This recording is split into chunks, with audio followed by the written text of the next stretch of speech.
Welcome to Breaking Down Bits, a conversation about great comedy bits with the comedians who wrote and performed them.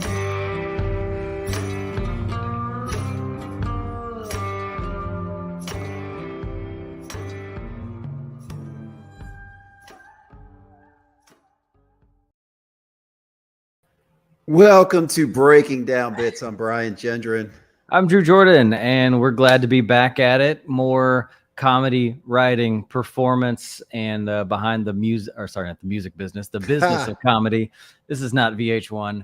Yeah, well, let's hop into our. Hold on, is that still a thing? Is VH1 still a channel? Maybe. If it doesn't, behind the music was one Excellent. of the best shows ever. I agree. But we're not doing that today. We're doing something completely different, but I'm really pumped to do it. But before we get to our guest today, we do have to hop into the callbacks for last week's episode with Katie Hannigan. What do you got? With Katie Hannigan, yes. So Katie had a lot of great writing tips, but one of the things that really stuck with me, even though I have not done it yet, is she talked about transcribing Shang Wang's latest special. And I love Shang Wang, so that might be one that I would do. But pick one of the comics that you love, transcribe some of their material, and figure out what makes it work. I thought that was brilliant. How about you? Yeah, her writing. If you are curious about writing techniques behind the scenes, how to get into a group, this is a great episode to check out. She is rigid, and I love the fact that she breaks down. So like it's hard. Once you start doing comedy, sitting and doing an hour of writing is not everyone's cup of tea, but she breaks it down into smaller chunks, and she creates little mini goals for 10 minutes at a time. And she creates different little ideas to riff on, different types of jokes to write. Maybe she picks a word to write about for 10 minutes. And I think that keeps it fresh, keeps it fun, keeps it from just you staring at a piece of paper for an hour. So if you're looking for writing tips, that episode, Katie Hannigan is one of the best probably conversations we've had about really intense writing and how to do it on your own at home and keep it fun. Yeah, I mean, how to start a writing session, kind of doing these exercises, generate a word and write a joke. I think she did 10 words, free form writing. She seemed to have these great exercises before you even start your own writing process that I thought was really smart. breakingdownbits.com, where you can access that episode and all of our episodes, as well as anywhere you get your podcasts and YouTube. All right, man. Quick plug. I always got to do this, but we have the Riot Comedy Festival. It's coming up. Submissions have closed. We've had so many entries. I think we have like 300 or more entries. So nice. I finally get to send a rejection for the first time after receiving them for so many years. Yeah, but we got to watch we have to watch a lot of video because we committed to doing it on a server, and we are going to do that. So anyway, that process will start soon. And if you didn't submit, you can always come. It's in Houston. It's the 23rd through 26th of March next year. But let's do it, man. Let's go ahead and bring in our guest. You ready? Yep, let's go. Frank Castillo is a regular at the Comedy Store and became a staple of the Comedy Store roast battles. In 2017, Frank became the champion of Roast Battle 2 on Comedy Central. Frank can be seen in the Showtime documentary The Comedy Store and in Mike Bender's feature Halfway to Amarillo. He released his first album, Lupe, with Comedy Dynamics, and he also has 2 podcasts, Buddies and Peaked.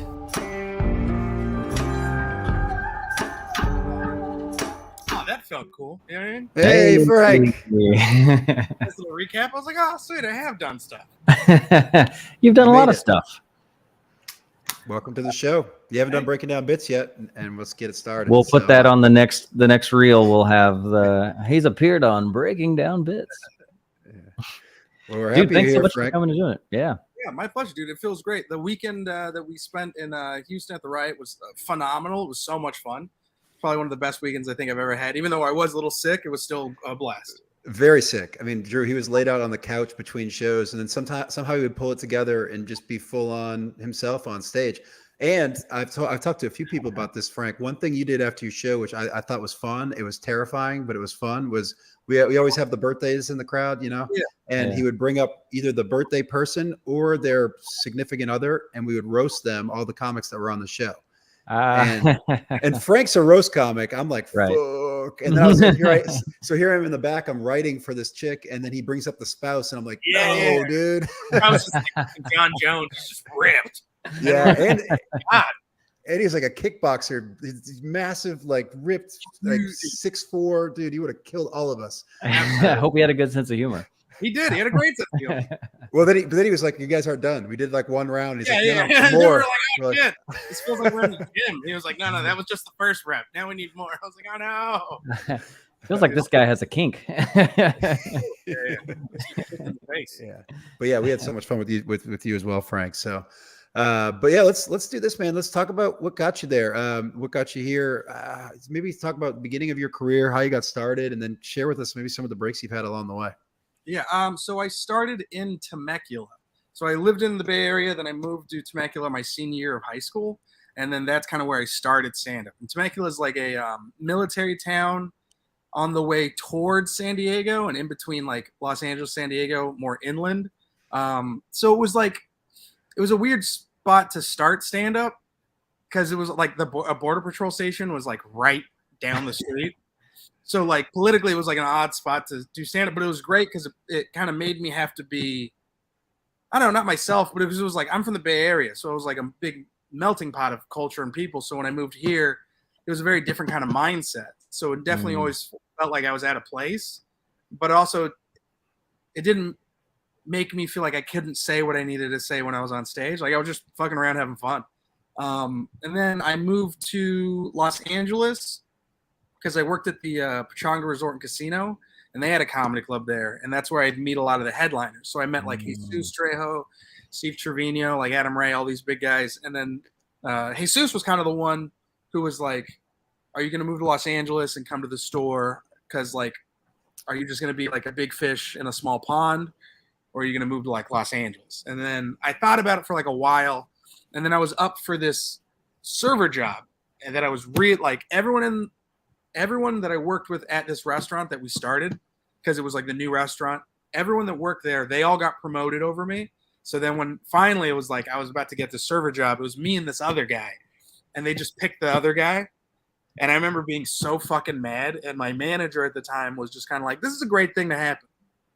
I was like, why? And they're like, well, do you really want to be here, or do you want to like move to Los Angeles? You know? And he was like, because you can either stay here and try to get this dumb job, or move to LA and like try to make it.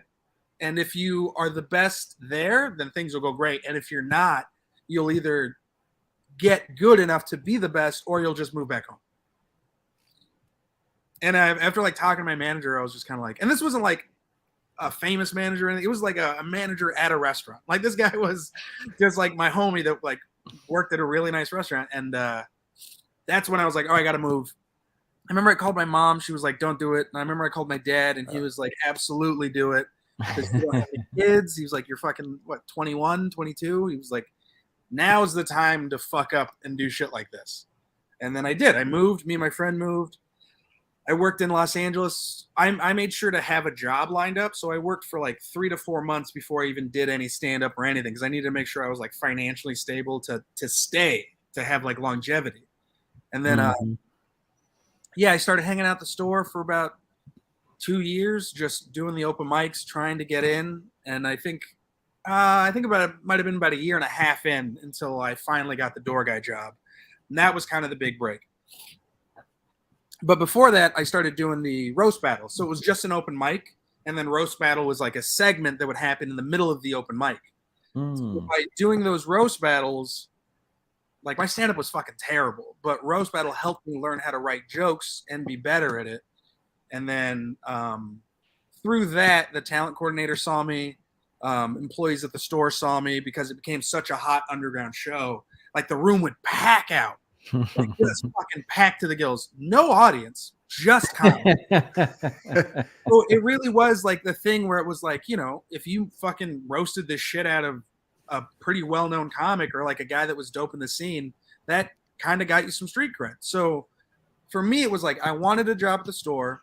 So I purposely battled 3 of the talent coordinator's favorite door guys, like people that he actively looked at, because I knew he would come up and watch them. So if I beat them, that I know he's watching. And I did. I beat Stuart Thompson, I beat Luke Schwartz, and then I think I beat Jerron Horton. I can't remember who it was. There was another door guy, and then or it might have been Hormoz Rashidi. And then I beat Pete Cornacione, which was this guy he would always kind of hang out at the store. He wasn't a comic, but he was the funniest fucking dude. He would only do the roast battle, and he had some of the funniest roasts. So going up against him was kind of like cutting your teeth. It was like, okay, if you can beat this guy, then you can hang. And I did. I fucking murdered him, and it was so great. And then I got the job after that, and then I started getting better at stand-up. I'd go out on the road with some headliners, and certain headliners, I'm not gonna say who, certain headliners, it was tough because it was like, driving all the time. It was like being at their level. And, some comics aren't the same, obviously. Not everyone's Joe Rogan. And being out with that headliner, he was kind of bitter about things. And then I was kind of like, oh, I don't need to be, with this energy, right? So I focused on working, saving up money, and working at the store. So I'd work at the store 5 days out of the week, and then I would only have Mondays and Tuesdays off. So Mondays became my open mic run, and I would post about it on Instagram. I'd literally run all around town. I'd sign up at multiple spots and then double back around. So I'd sign up for like 6 mics, and then there was always like the 7th or 8th mic would always be someone who'd be down to toss me on. So there was like certain Mondays where I was doing 8 to 9 mics a night, and I'd post about it. I literally would just like the first mic, second mic, third mic, and that was my whole Instagram every Monday for like 3 or 4 months. And then Rogan saw it, and he sat me down out in the patio, and we talked about it. And he was like, "That's so cool," and he shouted me out in the podcast. And then that kind of just started like leading into more things. Like people started to like hear about me, and I was getting better at comedy.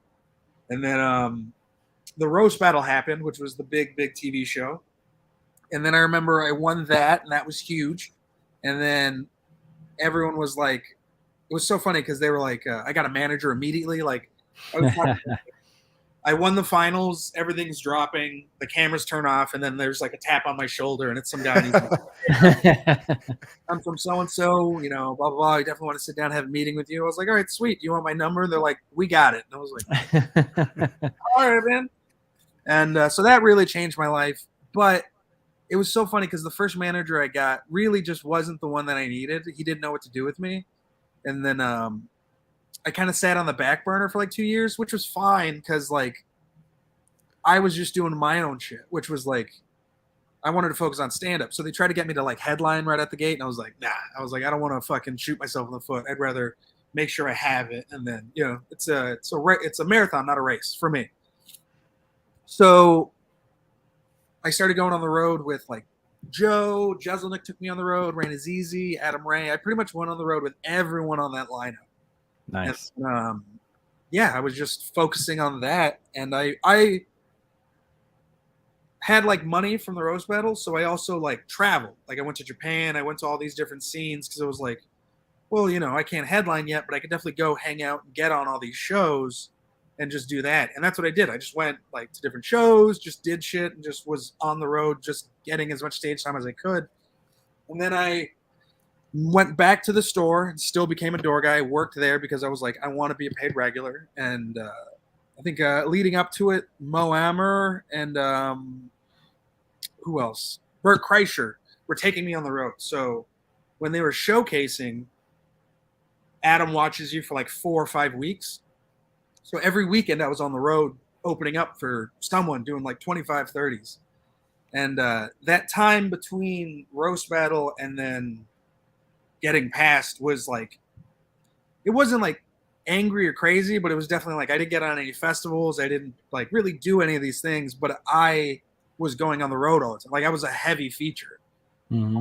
I remember like there was a moment where I was like, I got to quit the store. I got to stop fucking being there because like I showcased 3 times. I haven't been passed. Like Martin Amini talks about this all the time. I was just having a fucking like just pity party, just fucking like in Washington on Mo Amer's show, sold out, like having the best time of my life, just upset for some shit I didn't get. And then so they start showcasing. I'm going up. and I'm fucking just like upset. I'm mad.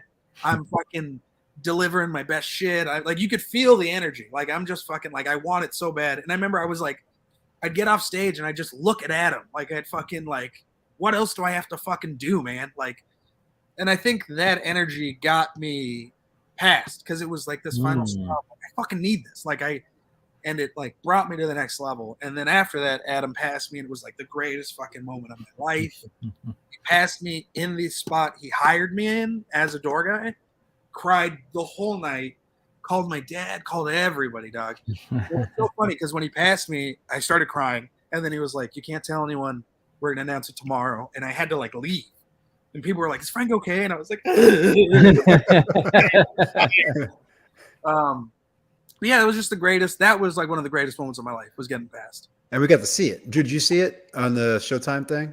Oh no, I actually They reenact that. I knew it. No Fuck. way. I fucking knew it. I knew you were going to say that after you. Because the first time they did it, they were talking about like what they were going to shoot and stuff. And I guess like when they passed me, the talent or the Mike Binder was just like, fuck, we should have filmed that. He was like, that would have been great. That's exactly what we needed. He was like, God damn it.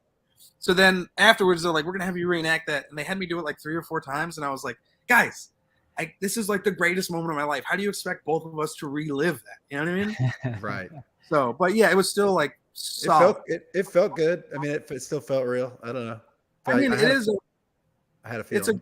It's a good feeling that a lot of people have when they watch it because it did capture it where it was like, yeah, man, I got everything that I wanted. Like I didn't go to college. I didn't fucking like this was what I wanted. This is my college.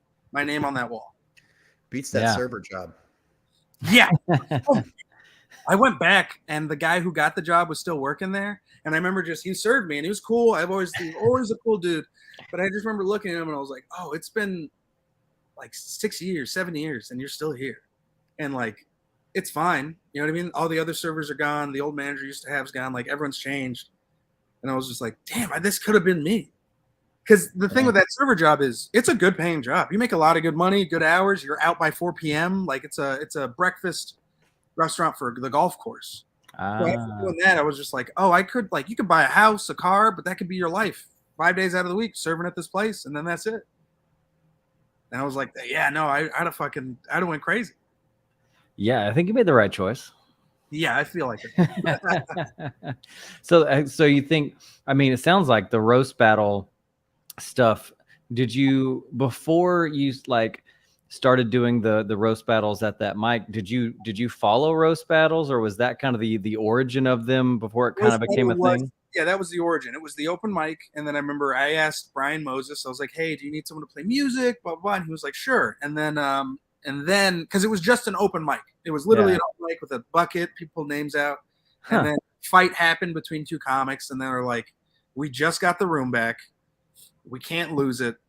How about you guys just write jokes and then come back, and then we'll solve it that way." And then that's how it was born, and then it became and hug it out. That's crazy that is the origin of something that has become so huge. Like roast battles are in every scene of comedy in the States for sure. It's a staple now. Yeah, and people get writing jobs off of it. Like especially just in the roast battle, like I've gotten gigs because people have watched me roast battle and be like, yo, hey, what are you doing these dates? Blah, blah, blah. And it's like, oh, fucking sick. And the other thing about the beauty of roast battle is it's so hard to get like, imagine like me walking up to Dave or Joe Rogan and being like, hey, can you watch my set? Can you watch me do stand-up? Like that's fucking insane. Yeah. But there's something about roasting where you're like, oh, there's 2 people making fun of each other? Oh, yeah, I'll go watch that. It's almost like a sport. Yeah. It's a comic show. To your point, it's all comics, right? So you get, that's a great way as a new comic to break into a scene, to come prepared, of course, write the fucking jokes, but show up in front of all the other people that run shows and bookers because they all hang out at those roast shows. You're right. Yeah. So like I remember like, bro, Jim Carrey saw me battle. Dave Chappelle saw me battle. Rogan's seen me battle. Like all of my heroes have seen me battle. And it's like you're just like, holy shit, especially as like a young comic. Yeah. And actually, one of the other breaks I had gotten was me and Jay Light had roasted, and Chappelle. I think it was the first time he came. He came and he saw, and he was dying. And I had one joke that made him laugh so fucking hard that I think this is what made him remember me. It was I said Jay Light's so white that he forgets to cash his paychecks. And he like threw his head back and was dying, and I was like, "Holy shit!" And that was the best feelings. And then after that, Live Nation asked Roast Battle to open up for one of his shows in Los Angeles. So they had me do it and a few other people, and it was so cool to like roast it before, opening up a Chappelle show, and then we got to like hang out, and it was so funny because it was like middle of the week, so everyone else had spots. So everyone that was on the show had to leave. So me and Jay Light were like the only two people, and a few others that were like hanging out, chilling backstage with Chappelle and all these people. And then the Golden State Warriors were there, so it was like, and I'm from the Bay Area, so I got to meet fucking like Steph and Thompson. I don't think Steph was there, but like Draymond, Clay Thompson, all these fucking people, and it was like, oh shit. And it was so funny to see like someone asked for a picture for him, and he took a picture from Thompson. And they were like, "Are you a Warriors fan?" He's like, "Nah, I'm a Lakers fan." He was like, oh, "All right," and he like walked away, and Thompson was like, "Ugh," and I started dying laughing. And then he was like, "Where are you from?" I was like, "Oh, I'm from San Jose." And he looks at me and he goes, "So you're a Warriors fan, aren't you?" And I was like, "Hey, man, I didn't want to make you uncomfortable, or you know what I mean? But yeah, I'm a big fan. This is and he would start dying laughing. But yeah, it was cool as shit. That's awesome. Yeah, the roast battle stuff. If you put your name into YouTube, what you will find a lot of is you destroying people in roasts. And I think that the finals, I guess that was the 2017 finals. Was it you and Matt Broussard? Yeah. And Matt Broussard, like, we love that guy. He is former guest of the show. Guest of the show. Great roast battler. But you definitely took it to him. Tell them the story of the videos they played before, because I think that gives them more context. Yeah. So what was hilarious was also a little bit more behind the scenes was, so for the finals, the way they did it was the first week you had a week to write for the first person you're battling. Then the second night you got to see who you would potentially be battling. Because they did it was the first round, and then this like the second half of the first round, and then they cut that down. So it was like, if you were lucky, you had a full day to see who you might be battling, whereas the other people had like a night to like prepare for the next round. Then after that, once you got to the finals, you had to write for 3 people because you didn't know who you were going to go against. So for me, I just took it a person at a time. I didn't write jokes for everybody because I didn't want to like just waste or like lose all the energy. I was like, I got to take it battle by battle, because also I didn't want to plan ahead and all that shit. It's like, just battle by battle, it's easier. So then that's what I did. I did battle by battle, and then like it was me, Jay Light, Pat Barker, Dan Nolan. We were just, the first 2 rounds it was just me, and then after that it was like they had like, they let you have like writers to like make sure it was cool. Yeah. We just sat in my living room, and it was like fucking a serial killer, dog. I had pictures on the wall, I had like post-it notes and everything. We were just sitting there eating pizza, just writing jokes, just fucking. And it was one of the funnest times I've ever had. One of the most stressful, but also one of the most focused I've ever been. And so that all happens, and then leading up to the finals, it was interesting because, when I've been doing the roast battle so long, and when you do main events, it's 3 rounds, so it's like 16 jokes, and you usually have like 4 or 6 just extra in case. Yeah. So I'd been preparing for battles and having to write 20 jokes, 30 jokes, like just to have memorized. So when it was the finals, it was only 4 jokes, 4 or 5 maybe. And people were worried. Like, I remember someone was like, it was Todd Barry was like, "Are we gonna have a teleprompter, so we can see the jokes in case you forget?" And they're like, "No, it's a competition. You got to memorize them all." And when he said that, I was like, "Oh, you're worried about memorizing." I was like, "I'm not. I can memorize all these jokes." And then I remember Broussard even said, he was like, "I have jokes for everybody, but not that many jokes for Frank." And he was just like, "'Cause I don't think he's going to make it that far." Right. So in my head, I was like, "Oh, you're not prepared for me." So then we get to the finals, and I was already just like, it was so funny. It was so surreal. I wasn't like worried or nervous. I was just like, "Oh, I'm like in it." And I remember there was a part where I was like, I might be able to win this. And then, so it was the first year they did storylines. So they filmed like storylines. They filmed like you, and they did like a cool like 30-second like thing.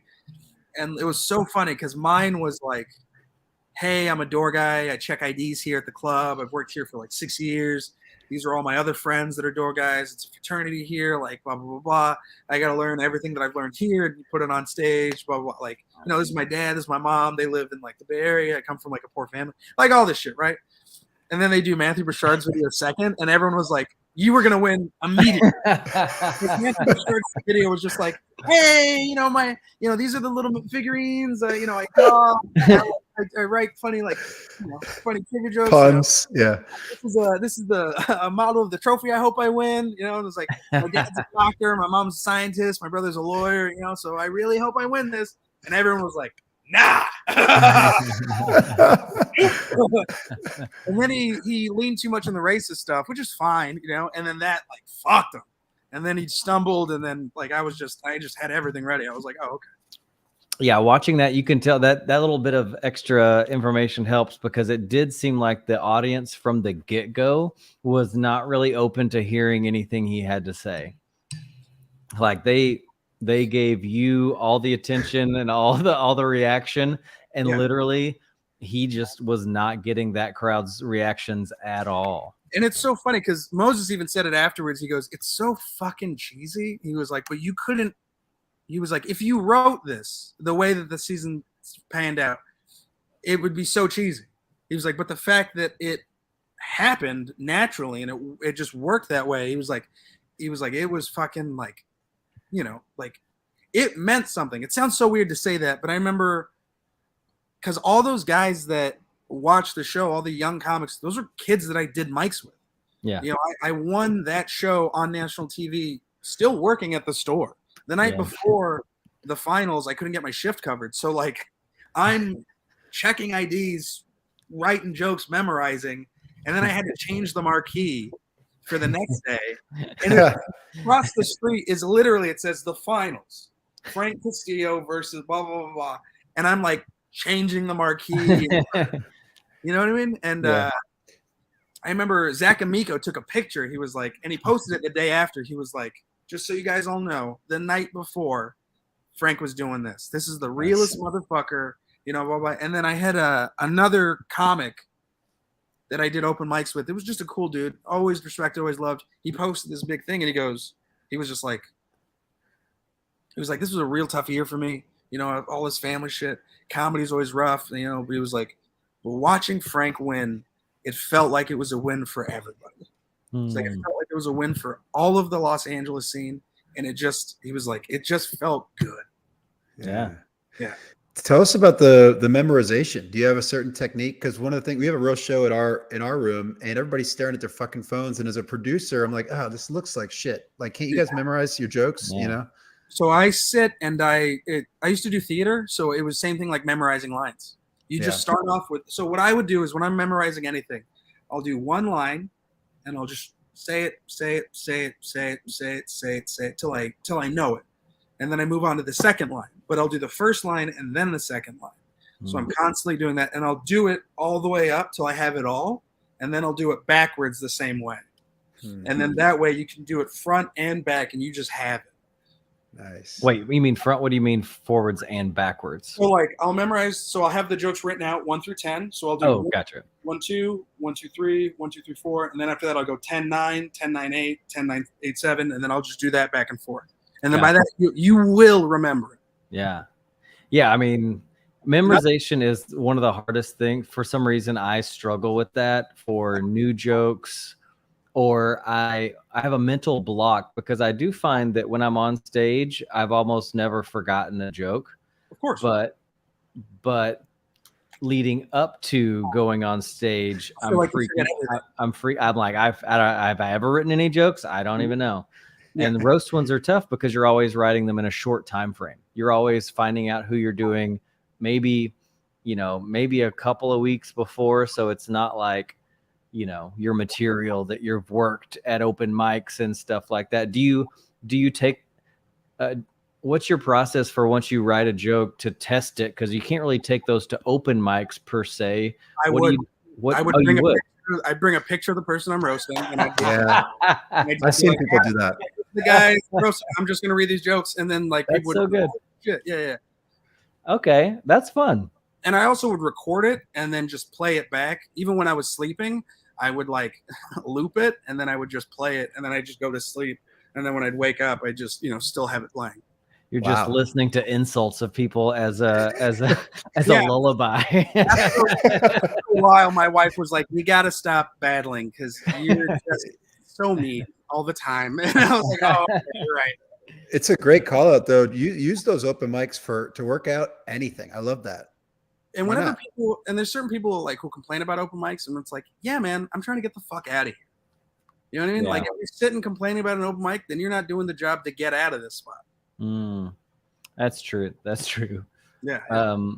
Well, should we play the clip and then start talking? We'll dive into a little more about the writing process, but maybe we'll play a quick clip of some of your comedy. And this one was actually performed at the Riot in Houston, Texas. Let's do it. My dad is on dating apps. He's single. He's in his 60s. He's on Tinder, so watch out, ladies.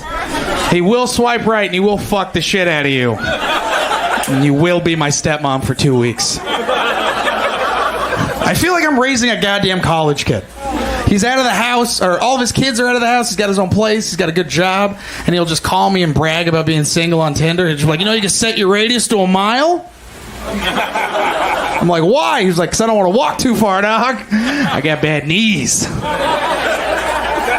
He's single in the area that I grew up in, so I've had friends call me.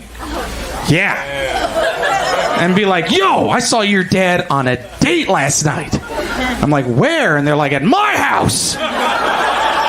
Cooking my mom breakfast. I'm like, damn, dog, it sounds like a great-ass date. I'll see you at Christmas, brother.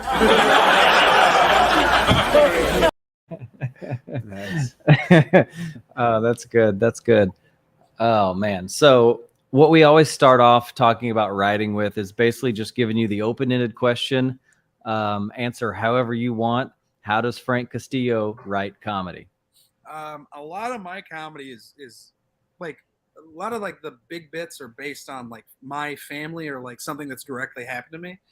Just because I think that's so much easier to do. It's more relatable and it's harder to steal. You know what I mean? Sure. And it's also just so real. Like that's a real thing that my dad is on Tinder. My dad is like still a ladies' man. My friend was a bartender and once called me and was like, dude, your dad's here like picking up chicks. And I was like, oh, like it's my dad will go to open mics and shit. Like he's still a big barfly and he's just comedy. He's always comedy. So that's kind of like where I it'll be like a real thing, which was him on Tinder. And also that is how I feel. Like I worry about him. Like I feel like I have a college kid because he's on his own and he's just like, he'll be like, oh, I fuck this chick. And I'm like, dude, are you wearing a condom? And he's like, well, shit like that. And it's it's just funny, man. Yeah, I like the way that joke is. One thing I've been struggling with in my own and trying to edit some jokes to take them out of a narrative form and put them into a story form. Because I do feel like the jokes that I laugh at the hardest and the things that seem to get the best reaction are always story driven. You have like your dad is doing this and that, and it progresses and the jokes are in there.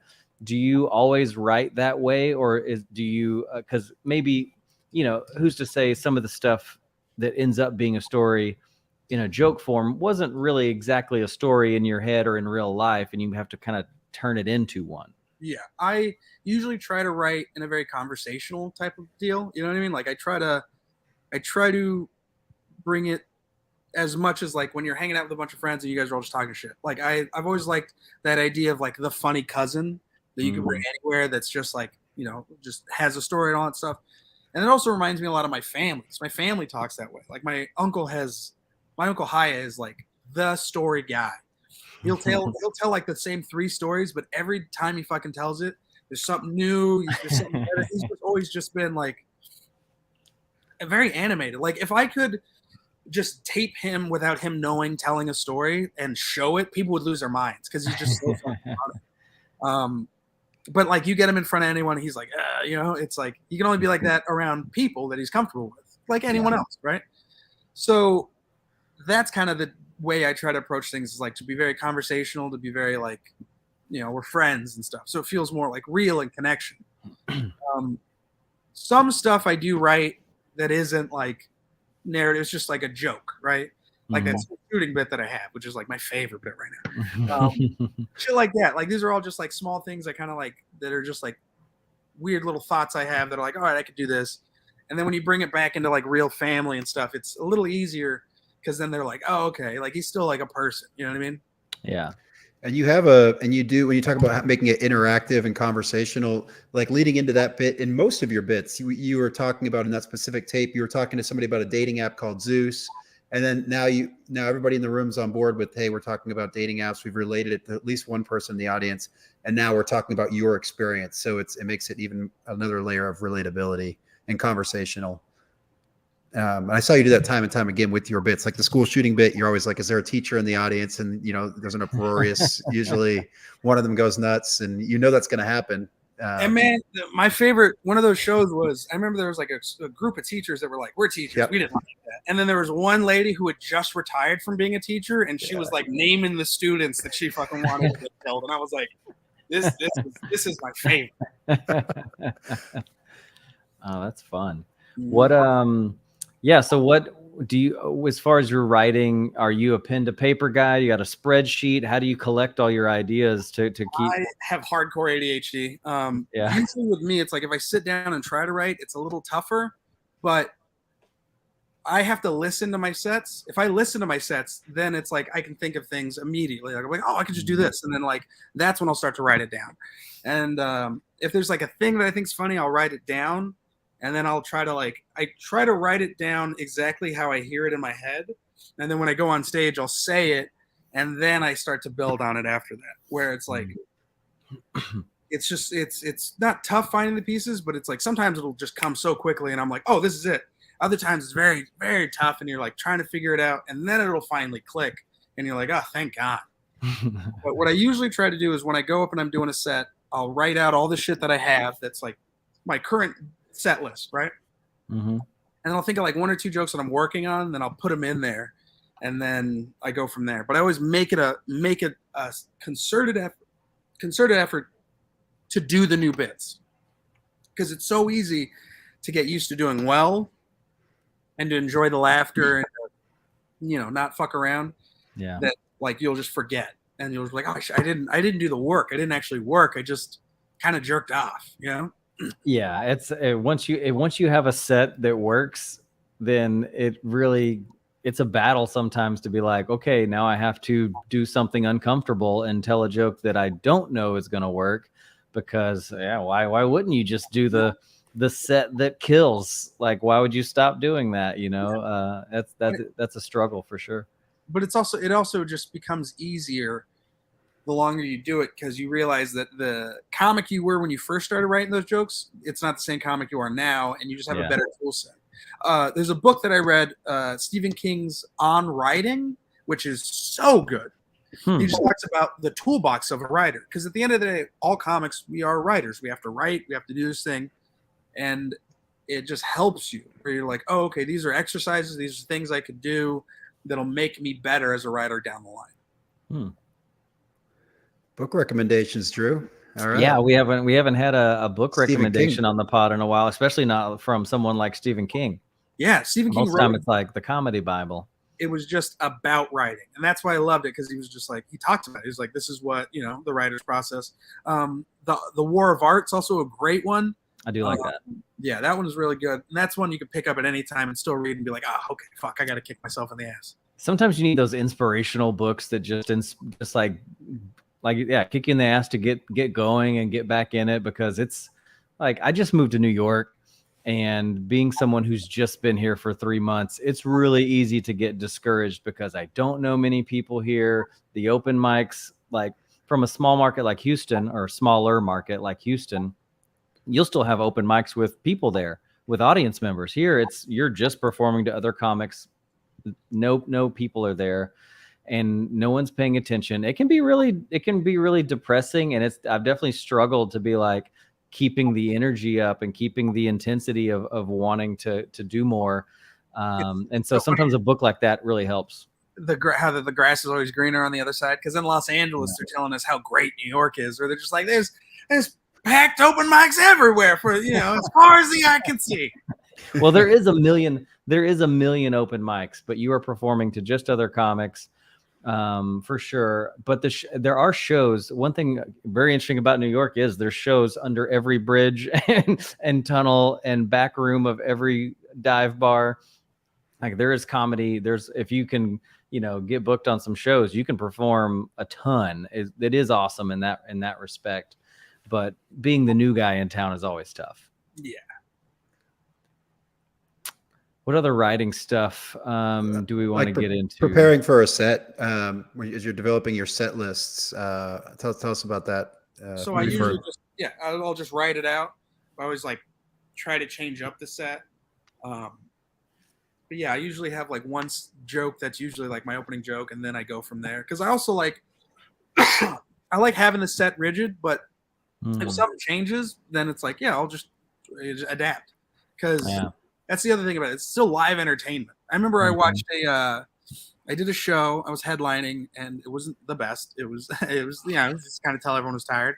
And then by the end of it, this lady starts heckling me, and I just ripped her a new one. And then all of a sudden, it became the funniest thing, and it really brought the show to another level. I even said, I was like, "Thank God you started heckling, because this fucking material was sucking." They lost their minds. And then afterwards, the manager at the San Jose Improv came up to me and was just like, "That was amazing, blah, blah, blah." He was like, "The material is great." He was like, "But that shit right there," he was like, "I love that. That's live entertainment, that adaptability, blah, blah." And I was like, "Oh, yeah, you're right." So I try to keep that in the back of my mind, where it is we are doing the art, we are doing stand-up, but we are still entertaining people. And you bring up something really, really good. I mean, as a booker of a room, I'm sitting in the back and I'm acknowledging jokes if I'm listening at all. And most of the time I'm not. I'm zoned out. I'm doing whatever I got to do, or just resting because we've hustled. But the thing is, what will bend the ear of somebody who's a booker in the room is those crowd work moments that really get the crowd to pop. And so that's a great point. Make sure if your material's not working, or just if you have a longer set, work in those crowd work moments that lead into your material. Because that is the stuff that'll grab the attention of some of the people that might matter. Yeah, it's a whole facet, dude. It's a whole thing of being able to be in front of everybody and entertain. And also I'm very lax when it comes to hecklers. You really got to be talking shit to me for me to be all right, you got to get out of here. I've also just been around drunk people, so it's sometimes there's just drunk people who are talking to have a good time, and it's oh, well, I can't fault you for that, Well, you're also you have such a skill, obviously, at roast jokes. And so if someone tries to heckle you or your crowd work you are cocked and loaded for that kind of interaction, probably. Yeah, not a lot of people expect it. Yeah. It's so fun and sweet. And it's it says mean shit, and they're like, "Oh my God, whatever, that one sweet guy 2 minutes ago." But also that can you can lose the crowd that way too. I've seen it. Where I remember Jesus Trejo was so funny, very sweet and adorable. And I remember he same thing happened. Someone heckled him, and he let him have it, because he's a fucking roaster too. He's a beast. And he said he roasted somebody and it was good. It got a big pop. But then it was it's kind of hard to go back to being the funny sweet guy and talking about my family. And I was yeah, it's not worth it. Right. Do you because being likable is so important on stage. You have to have the audience with you. Yeah. And if you're telling roast type jokes that are very mean or whatever, but they're funny, do you think about that? And how do you, as you're writing a joke to be a roast joke, or something that you've done on stage, do you kind of soften it, or is there a strategy to try, what can I do to tell this joke and make it funny and sting, but also keep the audience on my side? So when it's a roast show, they know what they're in for. Sure. And they love it. When it's a regular comedy show, it's you still got to have, it's reading the room and stuff. You still got to be on the side of the room. So it's you can still push it, but only as far as the audience is willing to let you go. You know what I mean? Because if you fucking bitch, you know what I mean? People are "Hey man," you know what I mean? But if you're you look like blah blah blah blah blah, and then everyone's "Oh, that's hilarious. She does." And people lose their minds. when it comes to reading the room, what you're talking about is that the audience has to hate that person. If the audience hates that because they're being loud, obnoxious, whatever, the audience isn't on. Now you can do whatever the fuck you want. That's where you can lean into it. The show, because then you become the voice of the audience. Correct. You acknowledge the thing that's happening, and no one else wants to acknowledge it. You're like, yo, you shut the fuck up or what? And everyone's like, yeah, I hate this bitch. Yeah. And then the lights come up at the end of the show, and you're like, oh, man, I still look at them. Oh man! I also tell people thank you for being a good sport. Oh yeah, I do That's too. a big thing too. Is like if I'm teasing someone or like having fun and blah blah blah, and afterwards I'm like, hey, thank you for being cool, thank you for being like a good sport and being like chill. I appreciate that, blah blah blah. And then they're like, oh, yeah, it was really, and then because at the end of the day, it is all jokes, as long as like the person's not like really being a fucking asshole. Yeah. Well, while we're talking about writing, I think we have to get into it. What are your tips or your top things for writing roast jokes? What are the things that go through your head as you're thinking about roasting someone? What are the top things and what's going through Frank Castillo's mind as you're trying to write roast jokes? So it's like silly is always great. Finding something about them that everyone can notice. And then just writing a lot. I'll write like 100 jokes and then have like 10 or 20 that I really like. Mm-hmm. And then I'll just re-edit and work from there. And then, yeah, it's just like looking at them, figuring out the best way to like what you know about them too. So it's like research. I do a lot of research on the people I'm battling. So I know like every facet about them because any little piece of information can be a thing that helps with the setup of a roast joke.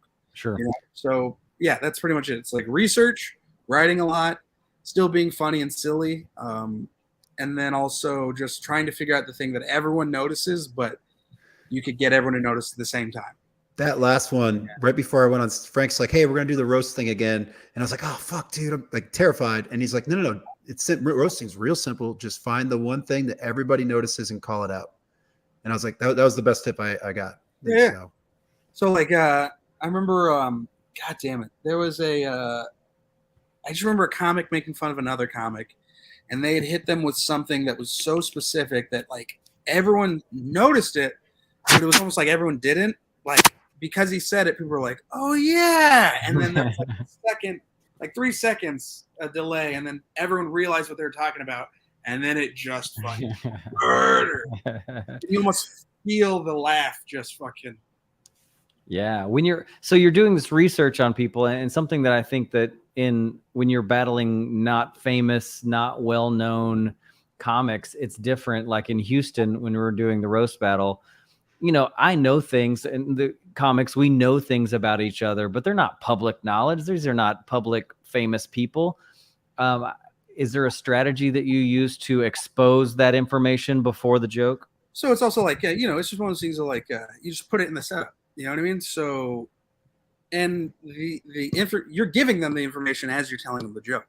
Sure. So that's like the thing that I always worked. Like, you know, I think it was Alex Hooper had a joke about my parents being mechanics because they both were. It was like, it was something about like Frank's parents were mechanics, but they couldn't fix his horrible body or something like that. You're getting the information, right? And then you're still using it to hit me with it. Right. So it just, I mean, as long as you just slip it in the setup, there's really no problems there. Yeah.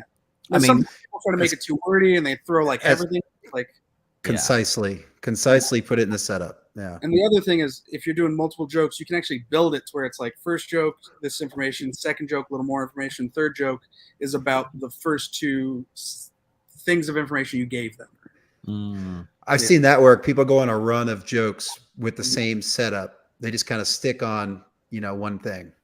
Or in Broussard's case, it doesn't work. You know, you're Mexican, da da da. Yeah, but it can. But if you do it proper, if you do it well, it can work in your favor. Yeah, I think. I mean, we've seen that in Houston before. There was a couple of sets that we've seen that someone, instead of picking 5 or 6 interesting or things to riff about, they picked one thing and they just ran it into the ground. And because it worked every time, and almost. And every new round of jokes, the audience was wondering, are they still going to stay on this one thing. And when she did, the audience just loved it because there was always this question mark: is she going to veer, or is she going to stay on? And it was hilarious that When it's done well, it works. But that's always a very risky thing. Where it's like if you miss one, then it's like yeah, I think you have maybe have some backup plans there. Do you have, when you bring jokes in, do you have how do you pick the order? Do you go like funniest first? Or what do you do? Well, sometimes that's the tough part because sometimes you want your best opening joke, and then depending on the information you want to give them, you want to build up, but then you also want to have some overtime jokes just in case. Mm-hmm. So you want to keep those strong, and it's tough because there's also things will happen in the battle where like you have to change it up on the fly, and that's happened, and that's also like terrifying. That happened with I think, who was it? I think it was me and Burchard. I had like jokes a certain way, and then he's fumbled, and then I was like, I gotta get him now, and then like you kept on him, and then and I think there was one joke that I had that it was just the setup crushed so hard that I was like, I'm not even gonna tell the rest of the joke. Oh wow! I don't need to step on the huge laugh I already got. Yeah. I think the order is tough for roast jokes to try to figure out like how do I want to. You really have to think a lot about that and prepare. And like you said, sometimes you got to have those bonus jokes for overtime or a tie. And sometimes you'll say a bonus joke and people will be like, "You were saving that?" Yeah, that is the hard part of those is you don't necessarily get a chance to work them a lot. So it's not like your material where you know what jokes typically perform well. These are kind of new jokes. Yep. Yeah, I'm a terrible. We had, who did we have? Sarah Tiana. Oh, Tiana, yeah. Sarah Tiana came on the pod, and we did she's an incredible roast writer, and me and Brian did a fake roast of each other, and I lost. It wasn't good though. Nobody won though. It wasn't good. Yes, true. Everyone kind of lost in that one. That's the truth. I think I'm too scared to be mean, I think. And you gotta get that out of there. Yeah. Be mean, Doug. Yeah, that's not my strength. Same. But dude, thanks. Yeah, the roast jokes are the roasts are so popular now and people love them so much. I'm glad that we have people that can come and kind of speak to that and someone who's obviously. What's that? Feels like it's coming back again. Our format, we do a different format in Houston. I think, did I tell you about this? We do You Look Like, which is 4 minutes on the clock and just back and forth. You look like, dude, it ends up being like 20, 25 jokes each. Like it's just pop, pop, pop, pop. It's a lot. You Look Like jokes are so fun and just simple. You know what I mean? Yeah. It's good. Before I know that we got to kind of wrap this up in just a second, but I do want to touch on this. One thing that seems to turn the tide sometimes in roast battles is, I'm not even sure if there's a term for it. You kind of like have this rebuttal moment. Yeah. Mm-hmm. Can you talk about your strategies there? Because that does seem to turn the tide sometimes for people in a roast battle. So there's something about like, and when it comes to roasting, it's still a very big performance aspect. So like Keith Carey's an excellent example. You'll hit him with something and he'll usually have just a rebuttal or a funny riff, just something that either in a way you absorb it or you like deflect it. And that almost adds more to like your overall score in a sense, you know? Mm-hmm. It's like anyone who can take a joke and then like flip it or like use it to jump into something else or have a rebuttal already for that joke. It's almost like a counter and it just hits big, you know? Like I was watching Paige Wesley had a joke recently where, I can't remember. Someone made fun of her for being fat and she just had a joke already ready for it. Yeah. If you know what they're going to hit you with, you can kind of prepare something. Or even sometimes just the way that I've seen, I forgot what the joke was, but maybe it was like some kind of a bigger fat comic was roasting a smaller comic and the smaller comic is like, okay, Fatty McFatterson, or just the way that it was funnier than that. Yeah. But it was like just the way that they addressed them. Yep. Was a joke. Yeah. Like it's everything can be a joke and it all adds up. Yeah. Which is something that I think is there's a gamesmanship to it especially in those parts. It's not just funny jokes. There's more to it. Performance is a big part, man. yeah, if you're reading from a phone, you're probably not going to win a roast battle against someone who is in the moment and Has it already. yeah. Well, let's get into last laugh. It's our last segment. Let me play a quick graphic.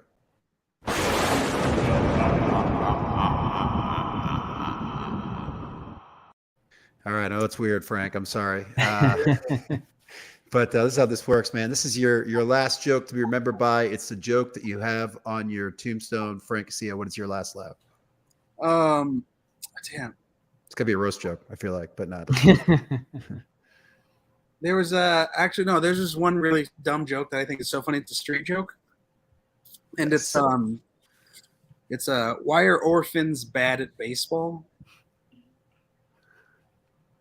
Because they don't know which direction home is. I knew it had something to do with home. Yeah. That's just such a dumb one that I was like, that's so funny to me.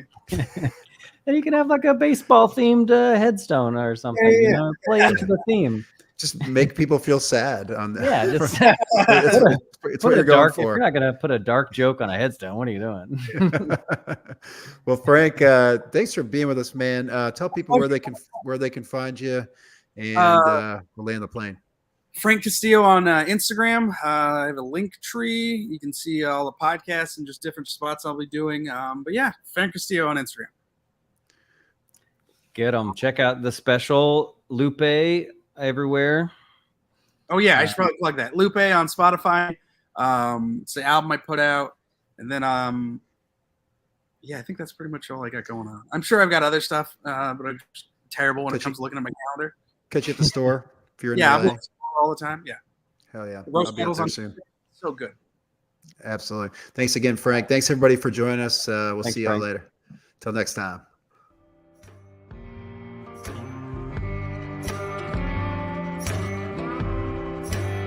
Thanks for listening to Breaking Down Bits. You can keep in touch or get more when you follow @Breaking Down Bits on social media, visit the website breakingdownbits.com, or shoot us an email at breakingdownbits@gmail.com.